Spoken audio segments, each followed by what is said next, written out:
Why do we, as human beings, so often rush to judgment? Is it a search for efficiency, a defense mechanism, or is it because speed feels like certainty? In the quiet, solemn halls of justice, this impulse is tested like nowhere else. Here, a snap decision doesn't just end a debate, it can end a life. We are about to enter one such room, a small, sweltering space on the hottest day of the year, where the air is thick with unspoken biases and the oppressive weight of a verdict. Imagine 12 strangers, plucked from their ordinary lives and locked in this room.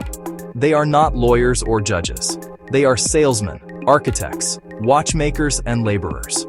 And they have been forced to decide a boy's fate. A young man from the slums is accused of murdering his father. If they find him guilty, the sentence is mandatory: death. The trial is over. The evidence has been presented. The door is locked. Their task seems simple, almost a formality. The case, as presented by the prosecution, appears open and shut. The defense was lackluster, the accused story flimsy. For most of the men in this room, the conclusion is obvious. They want to get it over with, to return to their lives, to escape the suffocating heat. The play opens with a preliminary vote, a quick poll to see where everyone stands. It's expected to be unanimous. A simple show of hands. The count is taken. 11 votes for guilt, and one lone juror, voting not guilty. Not because he is certain of the boy's innocence, but because he is not certain of his guilt. He feels a life is worth at least an hour of conversation. He is asking why. The room erupts. Frustration boils over. These men had a quick ticket out, and now one man stands in the way. They pressure him, they ridicule him, they question his motives. But Juror 8 remains steadfast. He simply wants to talk. He wants to examine the foundation of their certainty. So, piece by piece, he begins. He starts with the murder weapon, a switchblade knife described by the shopkeeper who sold it as one of a kind. A key pillar of the prosecution's case. If the knife is unique, it must be the defendant's, until someone drags the truth into the light. He had bought it in a pawn shop in the boy's neighborhood just a few nights before. It is not unique. It is merely unusual. The first crack in the monolithic case appears. A seed of doubt is planted. It's a small thing, but it's enough to persuade one other juror, the elderly Juror 9, to change his vote. He wants to hear more. The vote is now 10-2. The deliberation must continue. Next, they turn to the witnesses. The prosecution's case rests on two key testimonies. The first is from an old man who lived in the apartment directly below the victims. He testified that he heard the boy yell, "I'm going to kill you," followed by the sound of a body hitting the floor.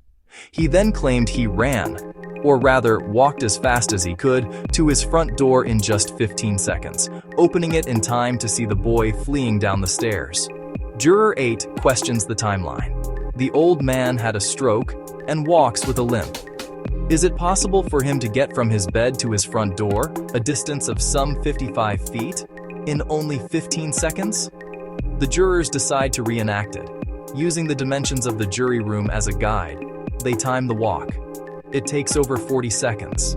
The old man could not have seen the boy. He could only have assumed it was him. Furthermore, a passing elevated train was roaring past the building at the exact moment the murder occurred. The old man testified to this himself. Could he really have heard the boy shout, "I'm going to kill you," over the deafening noise of the train? Doubt grows. Another vote is taken. More jurors have changed their minds. Now, the second key witness, a woman who lived across the street. She testified that she saw the murder happen through the windows of a passing elevated train. She was in bed trying to sleep when she looked out her window and witnessed the stabbing. The jurors debate the logistics, the speed of the train, the darkness of the night, but it's a small personal detail noticed by the observant Juror 9 that shatters her testimony. He points out that one of the other jurors, Juror 4, has been rubbing the indentations on the sides of his nose, a habit of someone who wears glasses. He asks Juror 4 if he wears his glasses to bed. He does not. Nobody does. The witness had the same marks on her nose. It's highly unlikely she was wearing her glasses in bed. Could she really have seen the details of a murder at night through the windows of a moving train without her glasses? It is not impossible, but it is certainly doubtful. As the evidence unravels, so do the men. What follows is a masterclass in argument, a raw and visceral clash of personalities. Tensions flare, cool logic versus hot prejudice, facts versus assumptions. The claustrophobic room becomes a pressure cooker for their own personal baggage. Juror 3, an aggressive and domineering man, reveals his fury stems from a painful estrangement from his own son. He projects this personal wound onto the defendant, seeing not a stranger on trial, but his own rebellious child. His desire for a guilty verdict is not about justice, but about personal vengeance. Juror 10 exposes a deep-seated ugly bigotry, launching into a venomous monologue against people from the defendant's background. His prejudice is so naked, so vile, that the other jurors, regardless of their vote, turn away from him in disgust. His arguments are revealed to be rooted not in fact, but in hate.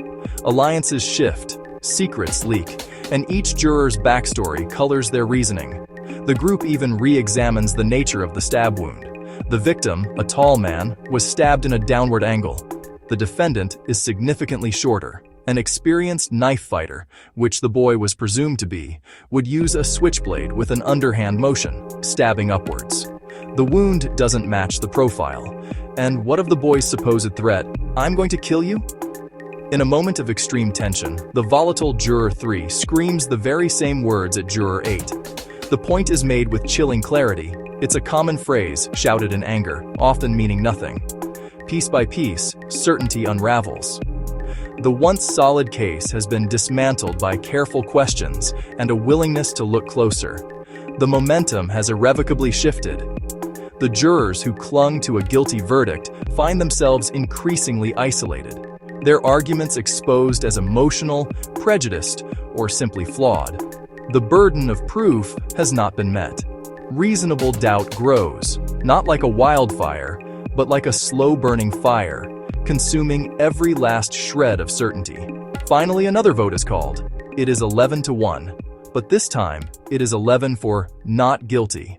The lone holdout is now Juror 3, the angry father, trapped by his own rage and pain. He fights, he rages, but his arguments are hollow.